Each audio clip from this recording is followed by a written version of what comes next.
Bonjour, bienvenue dans cette nouvelle vidéo et présentation aujourd'hui d'un Tesoro, d'un 440 de la gamme Up, donc un Benimar, marque espagnole, marque qu'on travaille depuis quelques années maintenant. Et la gamme Up, pour ceux qui ne la connaissent pas, c'est des véhicules prêts à partir de chez Benimar. La formule étant que le constructeur a essayé de vous faire un véhicule le plus équipé possible en accessoires. Donc le but pour vous, c'est une fois que vous avez ce véhicule, c'est on met les clés dedans et on part en vacances. Et tout le principal y est. Donc on va voir ce que ça donne un petit peu sur le 440. Alors déjà en extérieur, châssis Ford sur le 440. Le 2 litres 130 chevaux. Sur la partie latérale, jantes en 16 je crois, non 16, c'est gagné. En jante tôle. Après on va le voir au fur et à mesure du véhicule, la gamme Up étant destinée en premier véhicule à un entrée de gamme, le but est quand même aussi d'avoir un tarif attractif. Sur la partie Ford, parce qu'on nous demande souvent de prendre position par rapport au Ford, et en tout cas de dire ce qu'il en est. Moi je vais vous donner ce que nous on vit en concession aujourd'hui, et je vais pas vous donner ce que le copain du cousin, du frère, du copain a entendu dire sur un forum à l'autre bout de la France. Chez nous c'est Benimar qui est monté sur le Ford.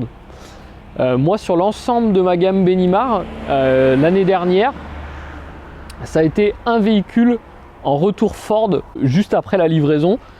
Pour un problème témoin moteur qui s'allume, plus batterie, il y a eu plusieurs petits soucis sur ce véhicule là, mais ça représente un véhicule.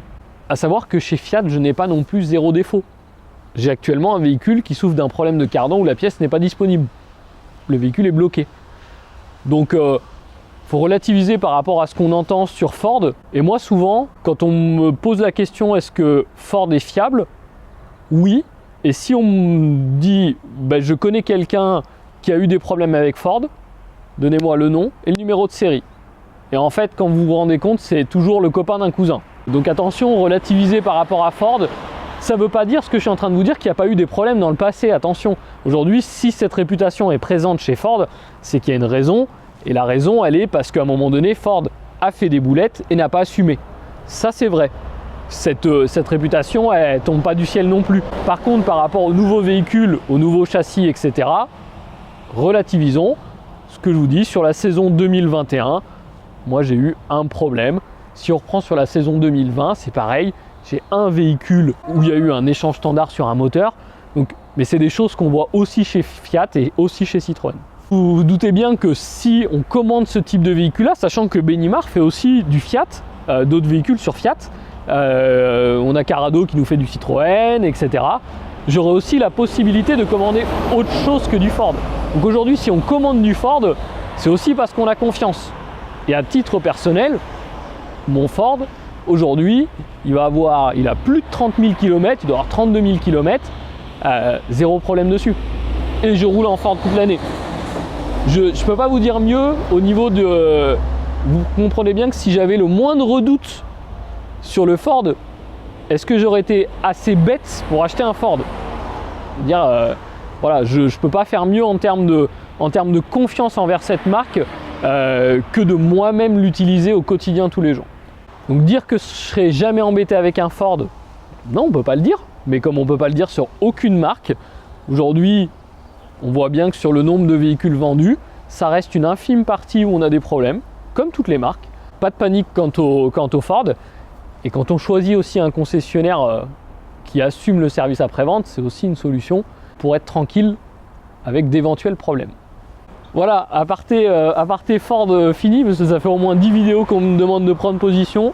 Vous connaissez notre position, défoulez-vous dans les commentaires. Donc on continue, parce qu'on était là pour présenter un véhicule à la base. Mais c'est important de parler de Ford. Cellule en polyester, sans boiserie, donc sans tasse au bois, fenêtre affleurante, store extérieur, donc ça fait partie justement de ce pack Up que la marque a voulu faire en essayant d'équiper son véhicule au maximum. Au-dessus on voit l'antenne, donc une antenne hertzienne, donc pareil, ça fait partie du packaging où on veut que le véhicule soit équipé. Grille de réfrigérateur, évacuation du chauffe-eau. À savoir que sur celui-ci, donc chauffe-eau au gaz, donc un boiler de chez Truma, et de l'autre côté un chauffage gasoil de chez Webasto. Donc la soute garage, donc une soute garage chauffée, une soute garage éclairée, donc avec un lit qui lui va être réglable en hauteur, donc on va pouvoir descendre le lit pour le rendre accessible ou le monter jusqu'en haut de la porte pour avoir une plus grande soute. L'arrière du véhicule, l'arrière du Tesoro 440, radar de recul. Donc pareil, toujours dans l'optique d'avoir un véhicule qui est tout équipé, prêt à partir. Donc là on a les radars de recul, pré-équipement pour le porte-vélo. Si jamais on veut racheter un porte-vélo, comme ça c'est déjà pré-équipé. Le pré-équipement permet aussi aux gens presque de monter le porte-vélo eux-mêmes. Parce qu'au final ils peuvent acheter un porte-vélo. En termes de montage, une fois qu'on a les barres, le plus dur c'est de savoir où mettre les barres. Mais une fois que c'est fait et que l'étanchéité est bonne, il n'y a aucun problème. On continue. Côté gauche. Donc côté gauche, deuxième porte de soute. C'est là aussi où on va voir les crochets donc d'arrimage dans la soute. Et aussi notre partie pour régler la hauteur de notre lit. Donc on a une petite manivelle, clac, qu'on vient mettre ici. Et là on vient tourner et on voit mon lit en train de monter.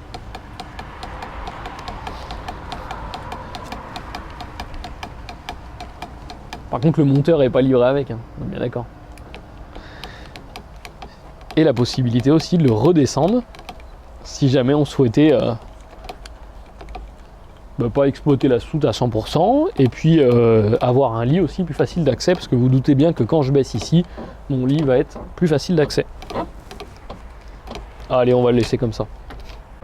Donc à côté de la soute, on a le coffre gaz, alors là qui est bien encombré, mais on va vous expliquer tout ça. Donc le coffre gaz, il est d'une seule bouteille de gaz. Alors pourquoi il est encombré mon coffre gaz? Et bien encore une fois, même optique du prêt à partir. Donc en fait tout simplement, on va vous fournir des éléments comme le produit toilette, comme le câble pour brancher le véhicule, comme les cales, les gilets, les triangles. Toujours dans le principe que le véhicule soit le plus complet possible. Et surtout que au prix final qu'on vous annonce, qu'on vous dise pas ça c'est le prix, mais derrière il faut rajouter ça, il faut rajouter ça, il faut rajouter ça, etc. Cassette des toilettes, remplissage de l'eau propre. Et la partie carburant et additif AdBlue. Là, parce qu'il y en a qu'on m'a dit ça se dit pas AdBlue, ça se dit AdBlue. C'est vrai, je sais pas du coup comment on dit. Qui sait? Qui sait? Personne sait, à part le créateur de l'AdBlue, AdBlue. Allez, on va voir l'intérieur. Bienvenue chez Ford. Donc chez Ford, déjà chez Ford, sympathique petit tableau de bord avec le volant en cuir, bien et cuir, avec les commandes au volant, limiteur, régulateur, commande de la radio, commande du tableau de bord aussi. Qu'est-ce qu'on va avoir d'autre? La partie climatisation, ça c'est devenu un automatisme maintenant. La partie radio. Donc on est sur un poste radio simple sur celui-ci. Et puis dans la partie, on va dire que dans la partie tableau de bord conduite, c'est un peu le principal. A noter que dans les Up, il n'y a pas de store plissé cabine d'origine, parce qu'on est avec un système de rideau pour fermer la cabine. La partie salon du 440, donc table raccrochée à la paroi, les deux sièges qui pivotent, et les deux places en face avec ceinture donc pour nos passagers.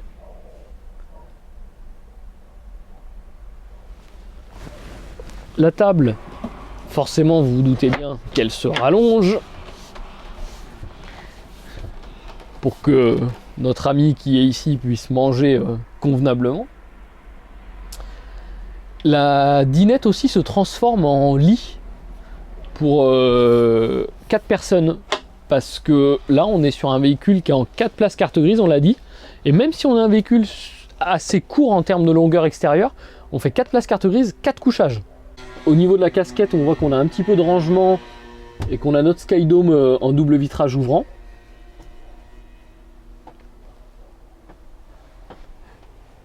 Et du coup, on l'évoquait, le 4e couchage, donc on est sur un couchage lit pavillon. Donc on a un lit pavillon électrique pour le couchage. Donc on va dire, concrètement sur ce véhicule-là, on est sur un bon 3 couchages au final. Un bon 3 places. Même si le 4e est possible avec la dinette qui se transforme, ben c'est vrai qu'en 3, on va avoir un lit double à l'arrière, on va le voir par la suite. Un lit simple ici, donc électrique pour descendre assez facilement. À 3, ça reste un véhicule qui est idéal. Ou à 2 d'ailleurs. C'est 3, on devrait dire 3 ou moins. Comme ça, on pourrait voir que ça peut faire moins aussi. Donc pour baisser le lit, c'est simple, hein. Clac. Donc lit électrique, facile à mettre en place. Toujours en dessous, on a filet, latte, donc sommier à latte. Donc en termes de confort, on y est, hein. Filet comme ça, si c'est des enfants, ben on est quand même plutôt tranquille. On n'a pas le risque qu'il tombe. On a aussi un rideau qui vient vous cacher la partie arrière de la partie avant quand il y a une personne qui dort ici. La cuisine. Donc la cuisine du Benimar. Évier, plaque de cuisson. On a aussi la possibilité d'avoir une petite rallonge ici qui est fournie avec, hein, pour poser les affaires, qui s'accroche dans le rail en fait. Donc, en termes de cuisine, bah, c'est pas mal, l'évier assez grand. Bon, la plaque 3 feux, c'était peut-être pas nécessaire, en tout cas pas dans une cuisine aussi petite. Ça c'est ma critique du jour. En termes de rangement, et en plus ils sont collés, hein, on ne peut pas les enlever en plus. Bon, il est bien là, notre range couvert. Et on va y arriver à force, hein, un jour. Un jour, ils les auront tous. Hein. Et tu vois, s'ils les ont tous, je pourrais dire que c'est grâce à moi ou pas. Je veux dire, mais ce qu'il y a, c'est que le jour où ils l'ont tous, il va falloir que je trouve un autre combat, une autre cause à défendre. Dites-moi d'ailleurs dans les commentaires quelle cause je défends après le range couvert. Quel est le petit truc? C'est vrai ça. C'est bien, hein, comme question. Quelle est la petite chose qui, à la fois, coûte pas très très cher, mais à la fois, à chaque fois, ça y est jamais. Ou une fois sur 2, ça y est pas. Ce serait intéressant de savoir ce que les gens nous ressortent. Est-ce que c'est la poubelle? Est-ce que...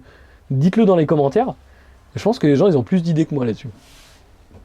Et je défendrai votre combat. Donc tiroir dans la cuisine, on l'a même pas vu du coup. On parle. Tiroir dans la cuisine. En bas, c'est un placard. Et sur la droite, c'est encore un autre placard.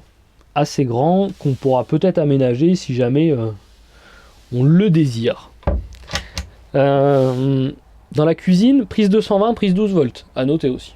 Ça, c'est bien. Au bout de la cuisine, réfrigérateur. Donc réfrigérateur trimixte. Gaz 220 12 volts. Tedford. 140 litres. Avec la double porte.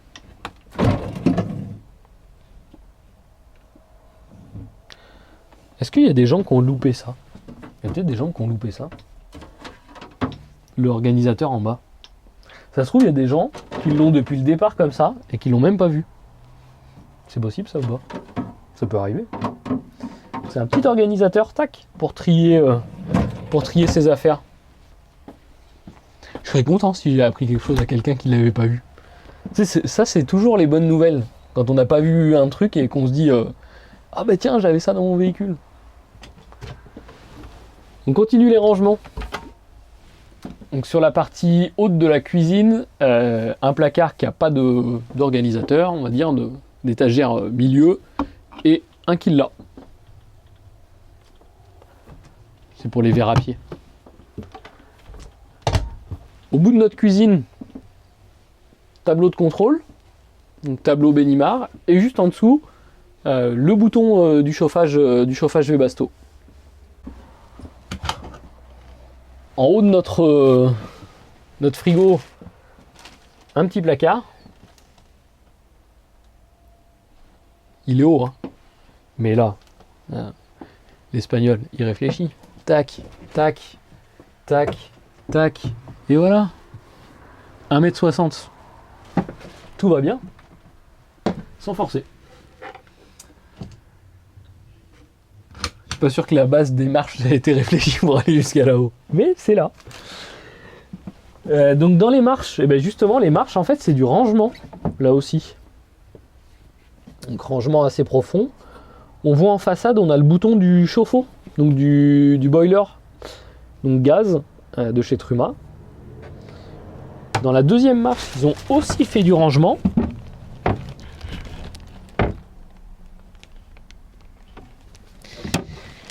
Et ici, on va se retrouver avec une penderie, enfin une double penderie même, pardon.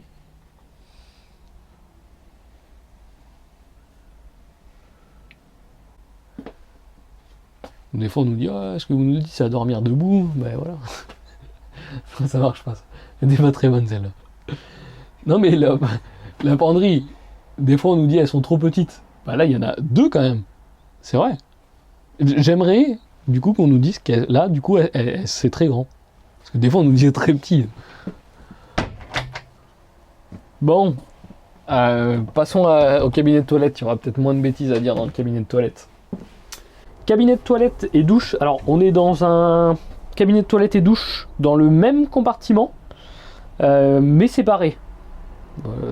J'ai perdu la moitié des gens. En fait, on va pouvoir avoir une paroi de douche qui nous ferme notre douche. Jusque-là, tout va bien. Mais ça veut dire que quelqu'un peut être à la douche et quelqu'un aller dans la partie toilette. C'est vrai. Quelqu'un est à la douche, quelqu'un se brosse les dents, on a la place.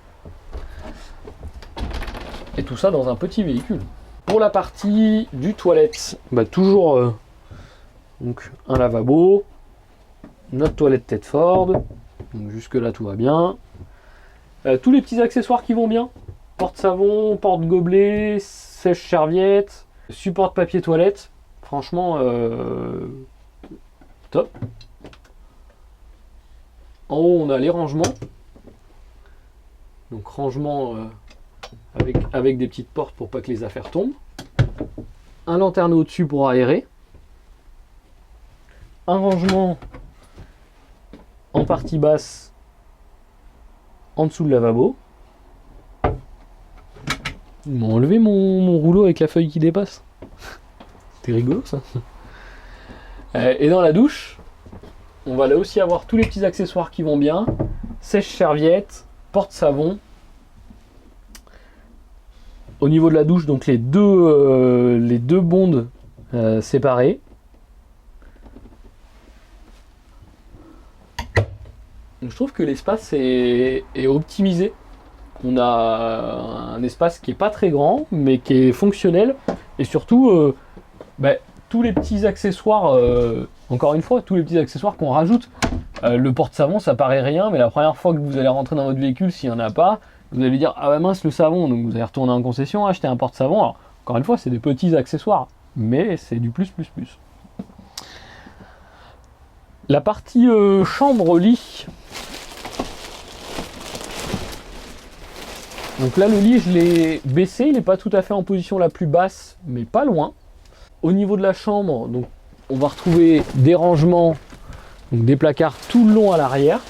Un rideau pour nous séparer, pour cloisonner la partie chambre du reste du monde.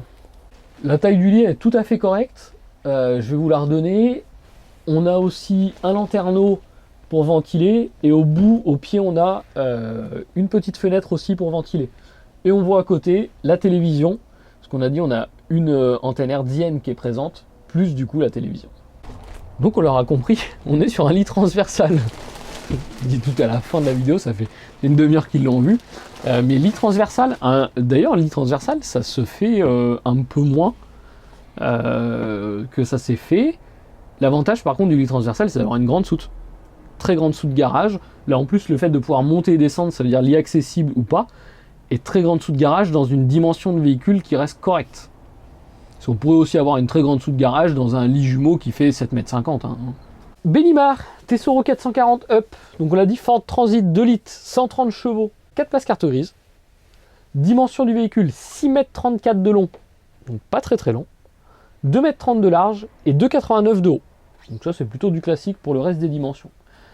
Charge utile 513 kg, réservoir d'eau propre 120 litres, réservoir d'eau usée 105 litres, taille du réfrigérateur 140 litres, équipement de série dans la gamme Up, store extérieur, panneau solaire. On allait l'oublier celui-là. Dans la gamme Up, ce qu'on disait, toujours le même principe, prêt à partir, il n'y a pas de surplus, donc 140 watts pour le panneau solaire, et il est déjà posé dessus. Télévision antenne hertzienne, le petit kit avec tous les petits accessoires, produits toilettes, etc.